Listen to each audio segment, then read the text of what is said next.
Muy buenas noches, ¿cómo están, apreciados alumnos? Vamos a desarrollar el- la clase de hoy relacionado con la primera fase de lo que es la elaboración del protocolo de investigación, el componente fundamentación. Acuérdense de la clase anterior, ¿verdad? Entonces vamos a ver la capacidad, qué es lo que queremos lograr en esta unidad. Queremos que realmente aprendan a manejar de manera efectiva las herramientas de búsqueda y cómo acceder a la información para seleccionar y fundamentar el tema de investigación que han elegido, ¿sí? ¿Cuáles van a ser los ejes temáticos? O sea, ¿cuáles son los temas que vamos a trabajar en esta unidad?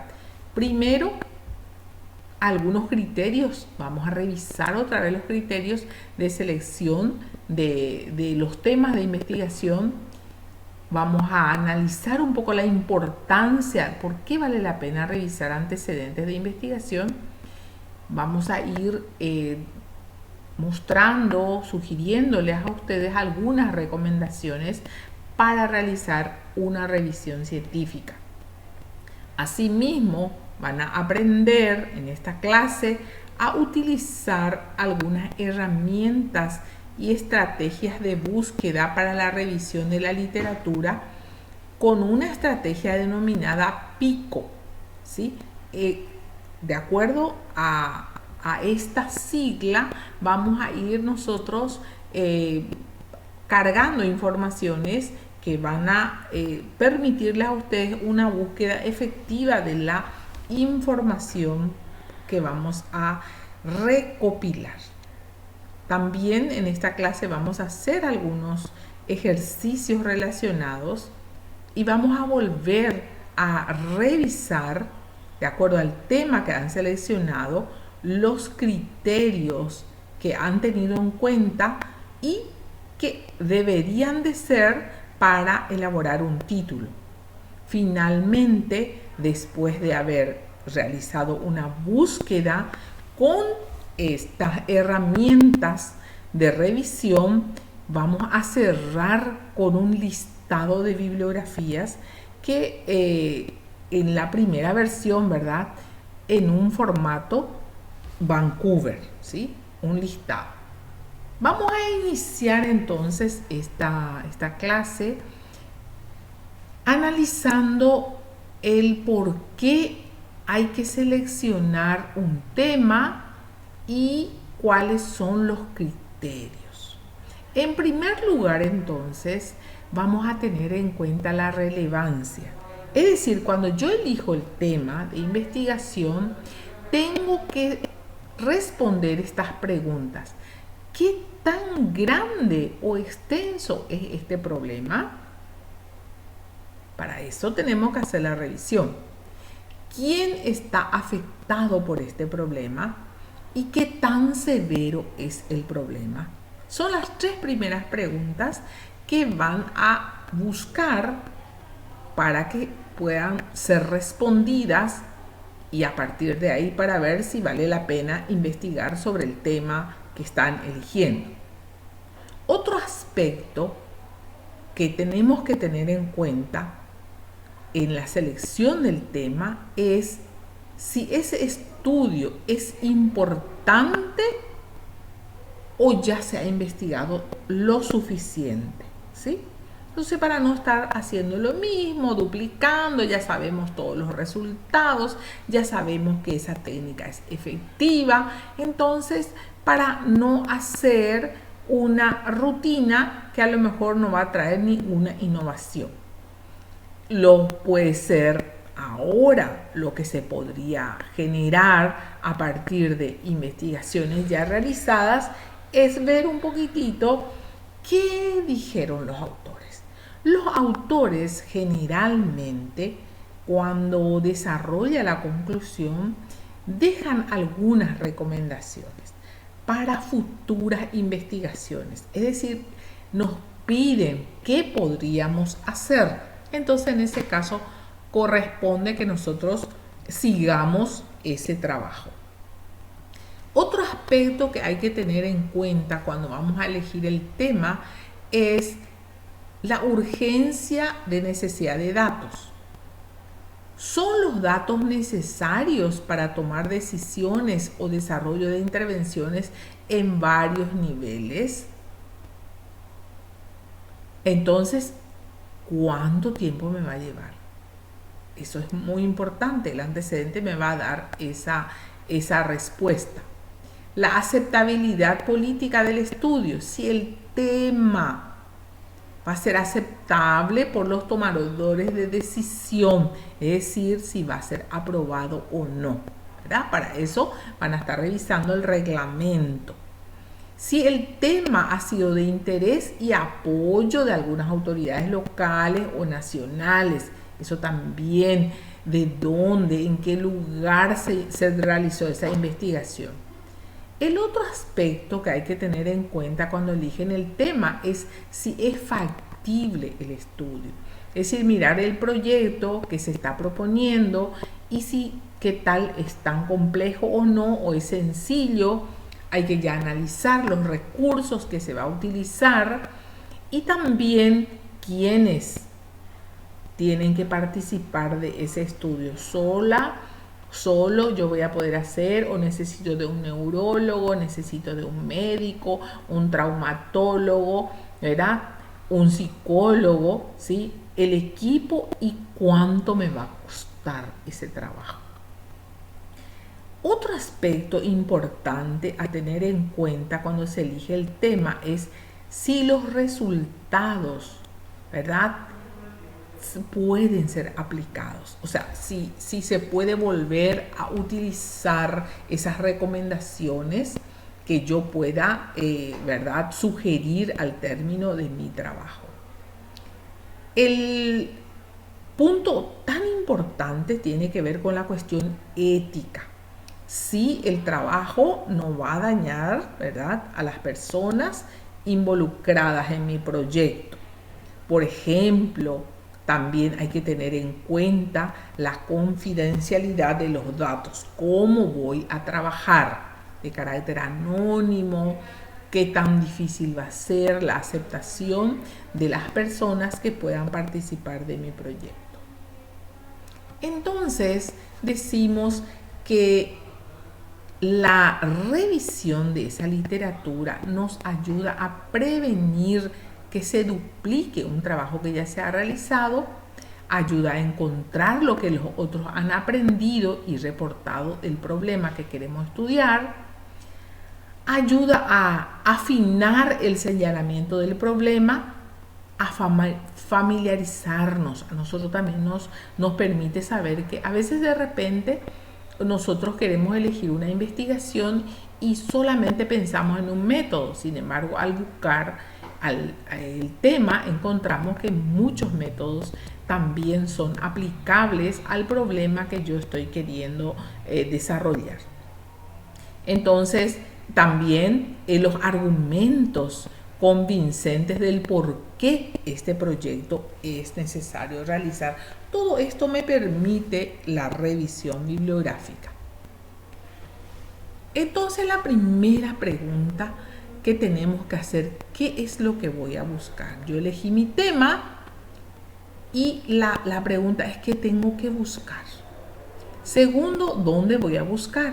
¿Cómo voy a buscar? ¿Y qué debo hacer para encontrar la información? Vamos al qué buscar. Para empezar a pensar en lo que voy a buscar, voy a partir de una formulación de un problema clínico que va a ser la pregunta de búsqueda. ¿Sí? La pregunta para buscar la revisión. No es todavía la pregunta que yo voy a realizar en mi investigación. Fíjense que estamos en revisión. El segundo paso, tengo que saber a qué tipo de pregunta es. Dos pasos importantes. Vamos al tipo de preguntas. El tipo de preguntas que yo, de acuerdo al tema que seleccioné, va hacia el diagnóstico que nos va a permitir seleccionar e interpretar algunas pruebas. Va a tener que ver con la terapia, es decir, mi pregunta va hacia la selección de tratamientos o hacia un pronóstico que me permitiría estimar el resultado o las complicaciones de una enfermedad. La pregunta va hacia las causas de la enfermedad o hacia la prevención. Más o menos la pregunta que yo me tengo que hacer, ¿hacia dónde va a dirigirse la pregunta? Vamos a mirar entonces cómo elaboraríamos esas preguntas clínicas. Hay algunas preguntas que son generales y otras que son avanzadas. Las preguntas generales son todas aquellas preguntas que sí tenemos respuestas en los libros. ¿Sí? Entonces, voy a tener algunas preguntas generales que después me van a ayudar para elaborar mi marco teórico. ¿Sí? Entonces, ¿qué microorganismo puede causar la neumonía adquirida en la comunidad? Asimismo, si yo hago la pregunta, voy a encontrar en los libros. ¿Está bien? Entonces ahí ustedes pueden poner todo, por ejemplo, ¿cuál es la causa de la escoliosis? Yo puedo encontrar eso en los libros. ¿Sí? Ahora vienen las preguntas más avanzadas. Este tipo de pregunta ya tiene que ver sobre un paciente con una condición específica. Ahí ya entra, ¿verdad?, la persona y la condición que vamos a nosotros estudiar. En este caso, la patología o la dolencia que quiere trabajar este investigador es la depresión posparto, ¿sí? Y para ello quiere hacer una intervención y les quiere dar una hierba. Y su pregunta va hacia si esa hierba, si le da la hierba, aliviaría su síntoma de depresión. Y otra condición más se evidencia ahí: posparto. Este tipo de preguntas ya nosotros podemos empezar a encontrar en las literaturas de investigación, es decir, en algunas bases de datos. Vamos a ver un poco entonces cómo es una estructura de una pregunta clínica avanzada específica. Primero, yo tengo que tener claro mi problema o la característica del paciente. En el ejemplo anterior, la paciente es una paciente que tiene depresión posparto. La otra cuestión que yo tengo que tener claro es qué intervención quiero hacer, ¿sí? ¿Qué tratamiento? O sea, la intervención que quiero hacer. Voy a comparar con qué y qué resultados espero con esa intervención. En este caso, decía alivia los síntomas. Eso es lo que espera, que la intervención de ese té pueda aliviar. Entonces, la posible respuesta o el resultado de esa intervención sería aliviar. Vamos a ver entonces, paciente, lo que yo me voy a hacer, la pregunta es, ¿podría existir en las investigaciones que yo voy a buscar un grupo de pacientes similar al que a mí me interesa. Quiero trabajar con obesos, adultos mayores, ¿verdad? La primera pregunta, vayan anotando. ¿Y qué características deberían de yo, ¿verdad?, tener en cuenta para seleccionar? O sea que no es para disparar hacia cualquier lado. Entonces yo puedo decir el problema o la dolencia que tiene y en qué condiciones. En las condiciones puede ser el lugar de trabajo, el sexo también, ¿verdad? Todo eso yo ya tengo que definir antes de buscar, ¿sí? La intervención, ¿qué quiero hacer para el paciente? Quiero prescribir un medicamento, quiero aplicar un tratamiento, quiero ordenar una prueba de laboratorio. ¿Qué quiero hacer con esta investigación? Pero aquí, ¿qué quiero hacer para poder buscar nomás todavía, ¿verdad? Comparación. ¿Qué otras opciones existen? Es decir, un tratamiento con otra, la principal alternativa que puedo utilizar para comparar, ¿verdad? Si puedo hacer, por ejemplo, un tratamiento placebo, 2 pruebas, entonces a veces no vas a encontrar algunas comparaciones, pero la idea es entonces que yo tenga otra alternativa con una técnica u otra. ¿Qué resultado? ¿Qué me gustaría saber? ¿Qué quiero lograr? ¿Qué quiero medir? ¿Qué quiero mejorar? ¿Verdad? Entonces, ¿qué estás tratando de hacer para el paciente? ¿Quieres aliviar? ¿Quieres eliminar luego los síntomas? ¿Quieres reducir el número de eventos adversos o mejorar algunas funciones o mejorar resultados en los exámenes? Aquí viene un ejemplo.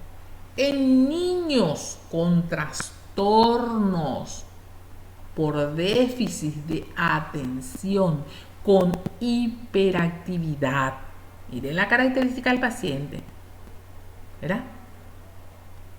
Mejora alguna modificación en la dieta, mejora su comportamiento. La intervención, ahí tenemos el paciente, niño con trastornos por déficit de atención, con hiperactividad, y lo que se va a hacer la intervención en su dieta mediante algunas alimentaciones. No va a haber comparación, pero sí se va a medir el comportamiento. Acuérdense que tenía hiperactividad este chico, ¿verdad? Lo que se va a medir es si mejora su comportamiento, si reduce su hiperactividad o un poco más tiempo está para atender con un tipo de alimentación. Fíjense. Ahora, volviendo a lo que dijimos, el tipo de preguntas clínicas, entonces, la pregunta puede ser direccionada hacia el diagnóstico, una terapia, un pronóstico, causas o prevención. Si es mi pregunta clínica apunta hacia el diagnóstico, tengo que ver qué tipo, ¿verdad?, de pruebas pueden ser válidas para diagnosticar. Escalas, ¿verdad? Vamos a suponer, ustedes usan mucho escala de dolor EVA. ¿Cuáles podrían ser más específicas para esa dolencia? Terapia. ¿Cuáles podrían ser los tratamientos? Y el pronóstico. Me tiene que dar esos antecedentes ya. ¿Cuánto tiempo se puede ver un resultado? O las complicaciones que podrían tener esa enfermedad, ¿verdad? Si es la causa de la enfermedad, identificar causa o reducir riesgos de una enfermedad. Estas cosas, fíjense la cantidad de preguntas para no estar seleccionando como una pérdida de tiempo investigaciones realizadas que no me van a servir. Volvemos entonces, ¿qué tipo de estudio yo puedo buscar? Acuérdense, puedo buscar el diagnóstico en estudios transversales.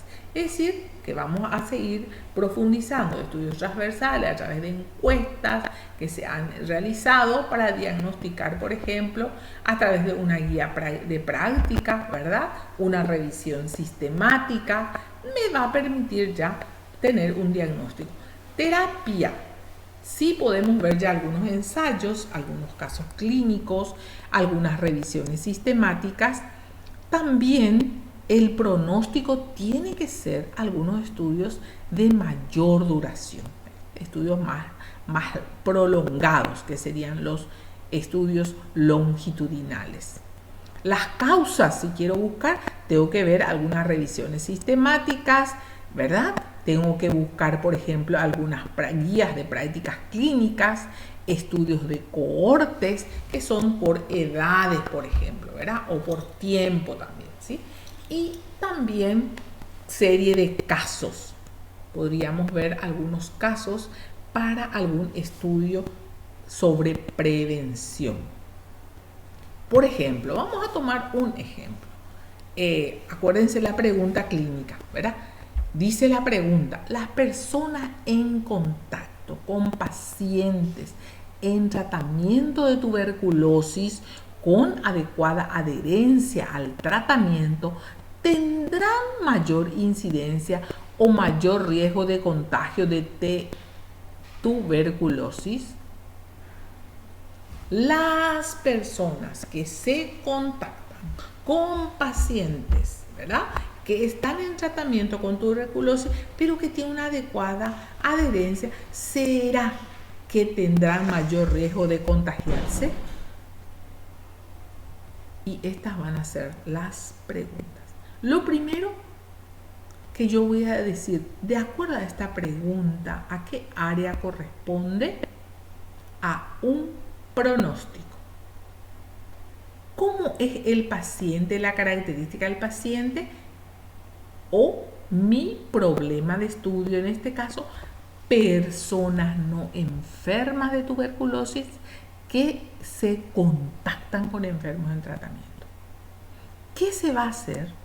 Va a haber una intervención o una exposición.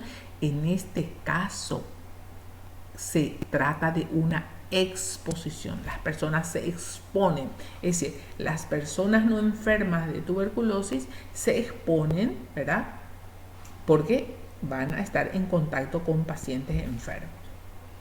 Lo que se puede hacer en este caso, la comparación, es las personas enfermas sin contacto con pacientes enfermos con tuberculosis, si tienen el riesgo de contagiarse. ¿Qué es lo que se pretende con este tipo de investigación? La incidencia o riesgo de enfermar personas expuestas a enfermos con tuberculosis.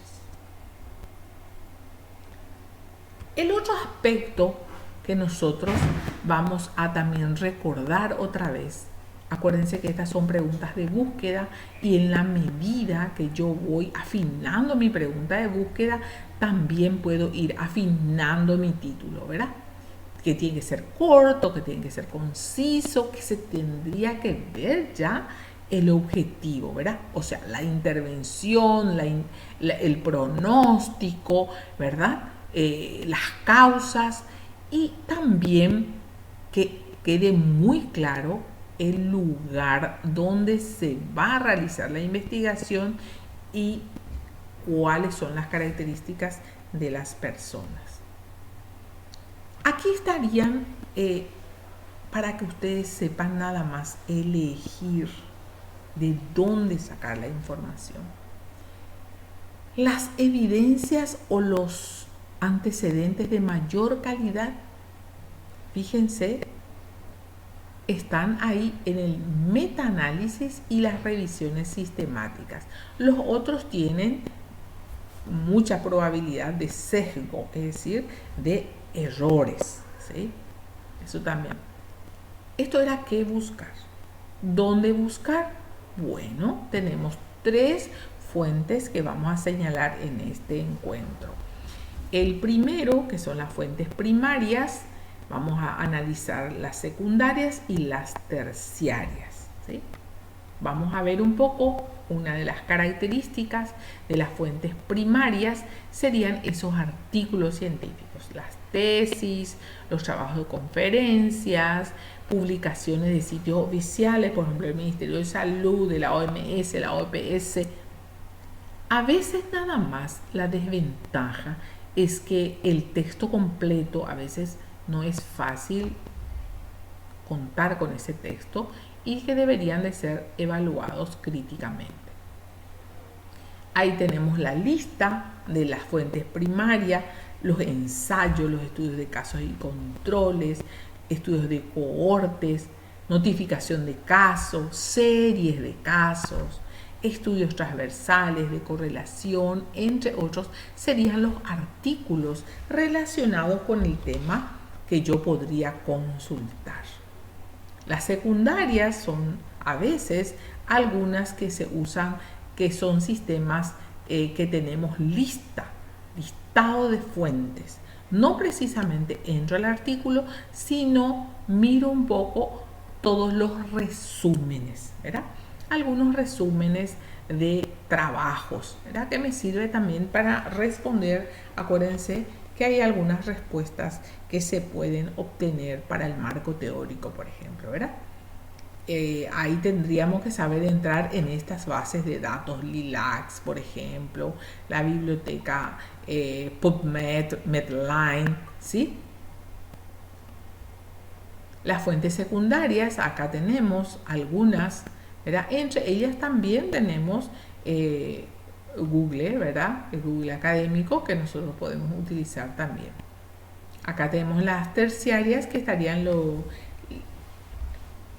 por ejemplo, los libros, las revisiones de consensos, guías clínicas, pero tenemos el inconveniente de que a veces esos libros ya son muy desactualizados. A veces tienen 20 años eso de impresión o de edición. Bueno, a partir de esta explicación estaríamos trabajando en la modalidad presencial y los que se quedaron en casa entonces van a seguir ensayando también con estas actividades. ¿Cuál sería la primera actividad aquí?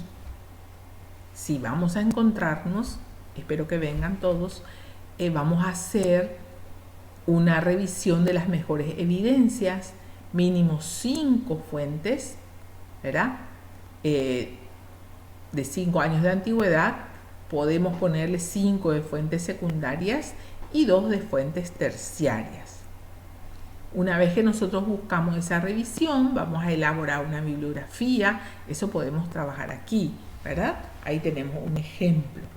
Y en el tercero que yo hice aquí, yo seleccioné todos los trabajos que realizaron el año pasado, no importa si cambian, pero a modo de ejercicio podemos seguir un poco el ejercicio PICO para especificar para estas 5 propuestas, estos 5 títulos tentativos, a ver un poco, describimos qué características tiene el paciente, la intervención que se va a hacer, si va a haber comparación y qué resultados se esperaría. Después ya tenemos en la plataforma las actividades a distancia que van a realizar. Esta es la referencia que estoy utilizando en este PowerPoint, y en las otras referencias bibliográficas ya están en la plataforma. De mi parte, muchísimas gracias. Si hay alguna consulta, por suerte que nosotros podemos encontrarnos, ¿verdad?